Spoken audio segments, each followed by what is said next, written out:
What if the last thing you see before death isn't darkness, but a sacred temple? Not a metaphor, not a dream. A vision so real, so profound, it makes you question everything you thought you knew about the afterlife. In 1944, the Swiss psychiatrist Carl Jung, one of the founding fathers of modern psychology, suffered a massive heart attack. And during that brush with death, something extraordinary happened. He later described floating far above the Earth, watching our blue planet from space. But that wasn't all. Ahead of him stood a glowing temple, ancient, radiant, suspended in the cosmos. He felt an overwhelming pull toward it, a deep sense of belonging, like this was where he truly came from. But just as he approached, something stopped him. A voice or a force told him, "You cannot enter, not yet." Why? What did that temple represent? And more importantly, what does it mean for your soul? This isn't just another near-death story. Jung believed that this temple was more than a vision. It was a symbol, a message, a glimpse into the true center of our being. So if you're someone who's ever wondered what happens after we die, or if the soul has a destination beyond the body, you're in the right place. Because what Jung saw before dying might just change how you live. Imagine for a moment that you've left your body behind. You're no longer tethered to the hospital bed, the beeping monitors, or the fragile shell of flesh and bone. Instead, you're floating light as air, high above the earth. That's what happened to Carl Jung in 1944. At 69 years old, Jung suffered a near-fatal heart attack. And during that period, he entered what he later described as the most profound experience of his life. A near-death vision that felt more real than waking life. He saw the earth from space, bathed in a peaceful, otherworldly stillness.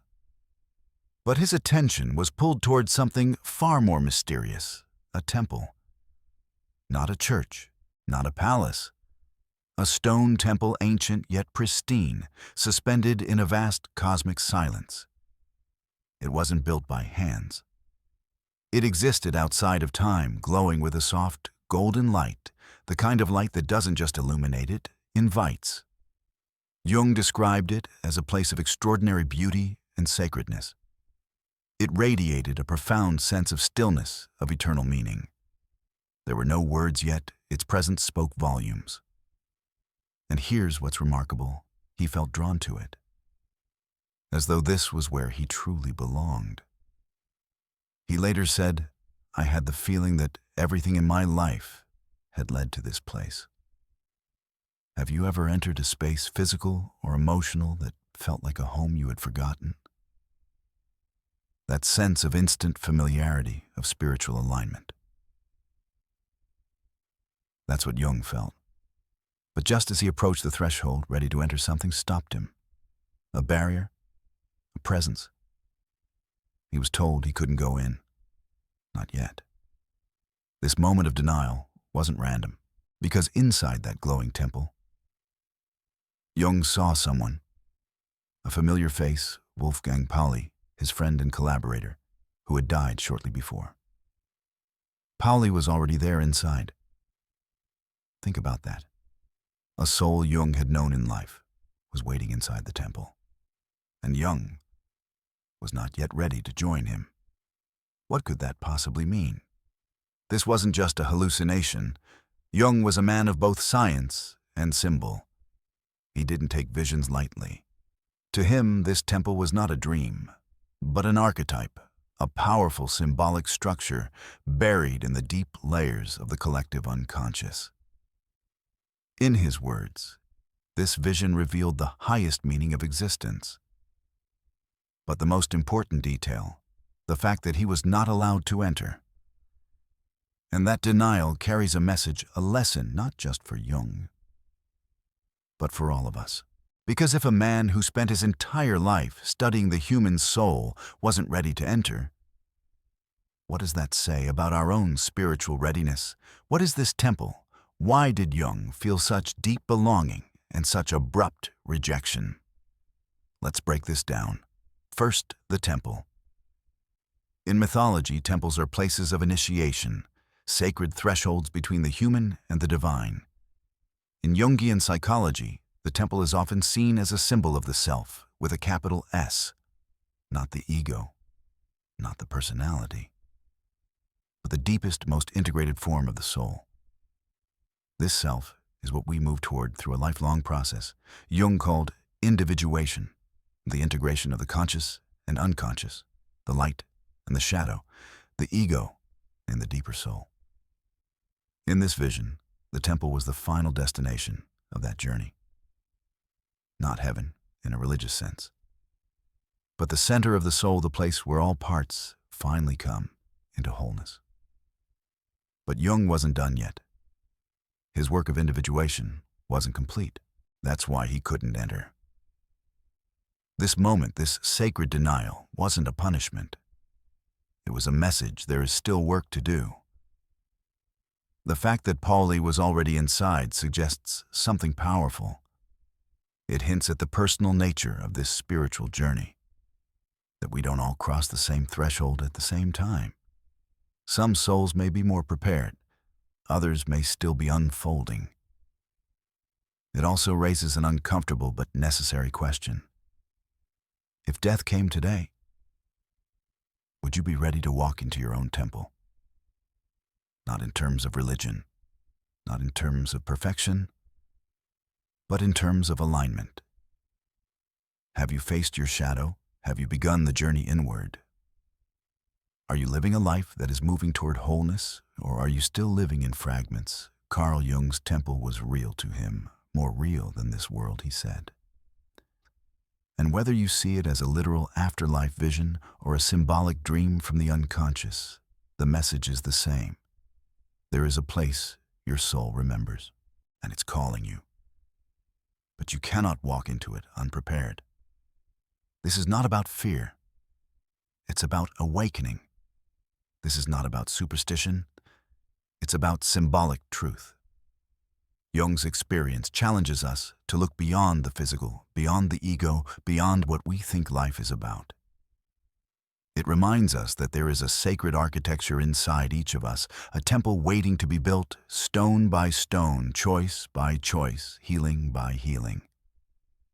And maybe the most important work of this life is to become someone who's finally ready to enter. So now I'll ask you again, if death came tonight and a temple appeared before you, would you walk through its doors? Or would you be told, like Jung was, not yet? Now here's where things get even more fascinating. You see, Carl Jung wasn't just describing a strange afterlife hallucination. He wasn't sharing this vision as a man desperate to believe in heaven or escape death. He was a trained psychiatrist, a lifelong explorer of the human psyche, and a master of interpreting symbols. To Jung, the temple he saw wasn't just out there floating in space. It was a symbol, a profound one. And here's the key, the temple represented the self. Not the self as in your personality, your name, your memories. But the capital S self, the deepest, most authentic core of your being. In Jungian psychology, the self is the totality of who you are. Not just the conscious ego, but your shadow, your unconscious drives your spiritual essence, and your potential all united into one whole. The self is what we're all unknowingly moving toward in life. It's not something we create, it's something we uncover. Something that's already within us, waiting to be realized. And that temple, that was Jung's vision of the self in its most sacred symbolic form. Think of it like this. If your life is a journey, the temple is the final destination. It's the place where your inner world and your outer world align. Where your wounds are integrated, your truth is revealed, and your soul finds peace. So when Jung says he was approaching this glowing temple, but was not allowed to enter, he's not just saying he didn't die.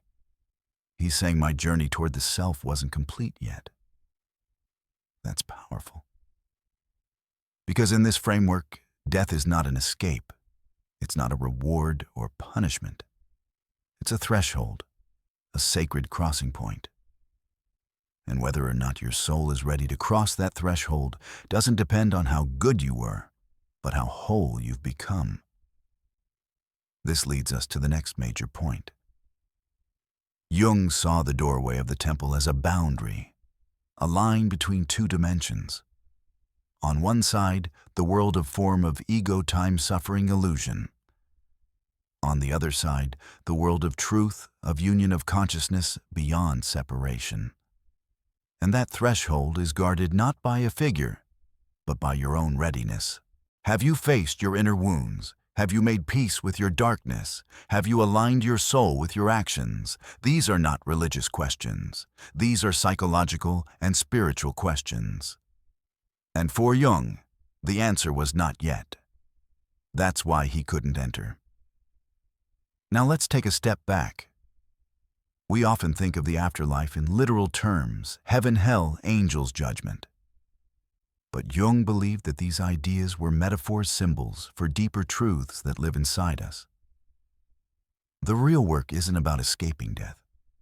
It's about preparing the soul for what comes after, by doing the inner work now. And this brings us to a mind-blowing realization, that temple. It's not waiting for you in the clouds. It's not at the edge of the universe. It's already inside you. Let that sink in. The temple you seek, the center of the self, the place of peace, truth, and divine alignment.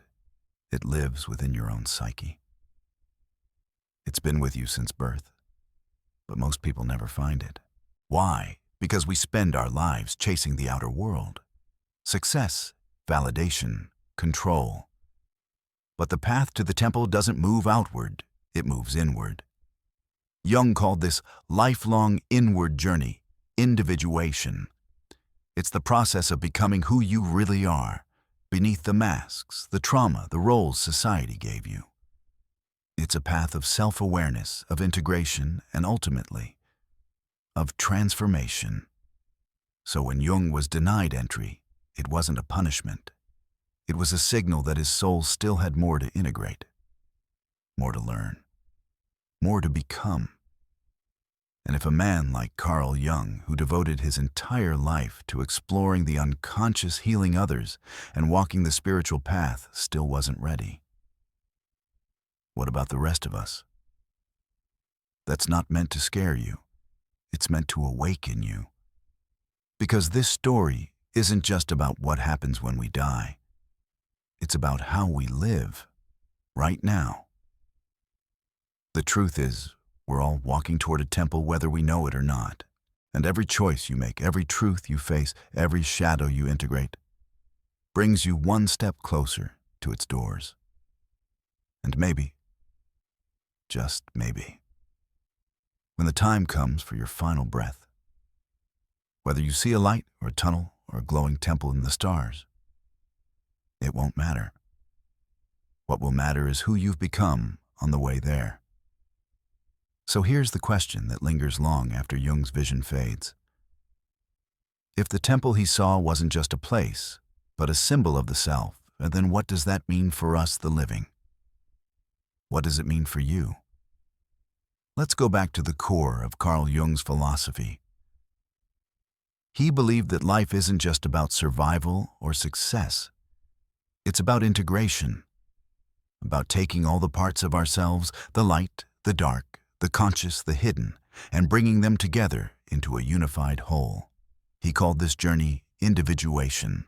Now that might sound like a fancy word, but at its heart, it's deeply human. It means becoming the person you were always meant to be, not the version shaped by fear, trauma, or expectation, but the version that was born whole and wise. And here's where the temple comes back in. That glowing sacred space Jung saw at the edge of death. It wasn't a reward for being good. It wasn't a VIP lounge for saints. It was the culmination of the individuation journey. a mirror of the soul fully awakened, fully aligned, fully alive.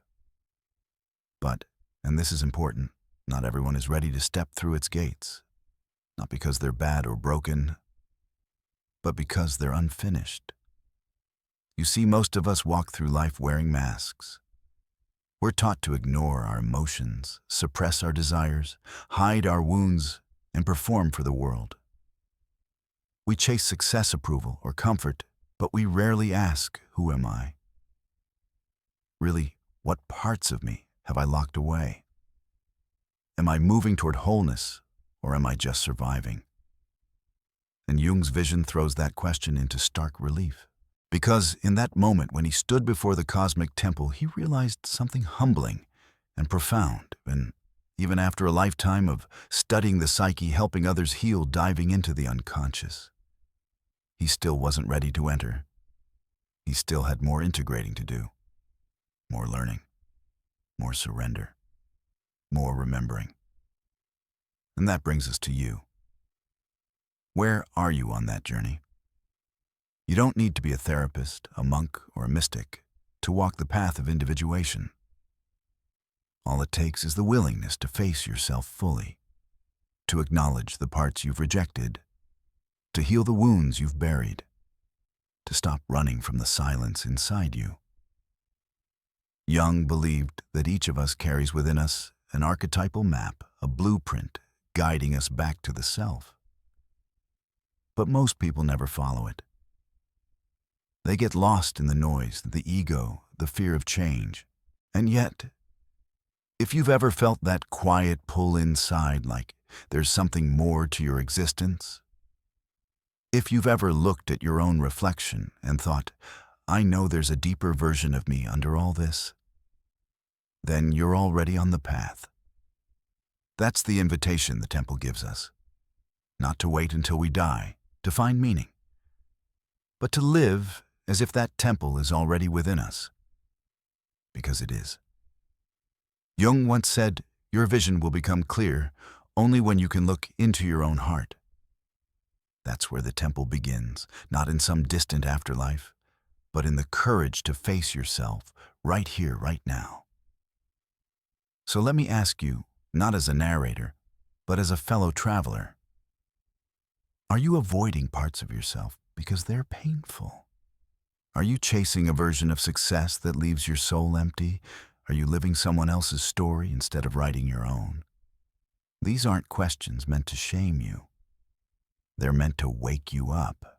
Because if Jung's vision teaches us anything, it's that death isn't the final exam.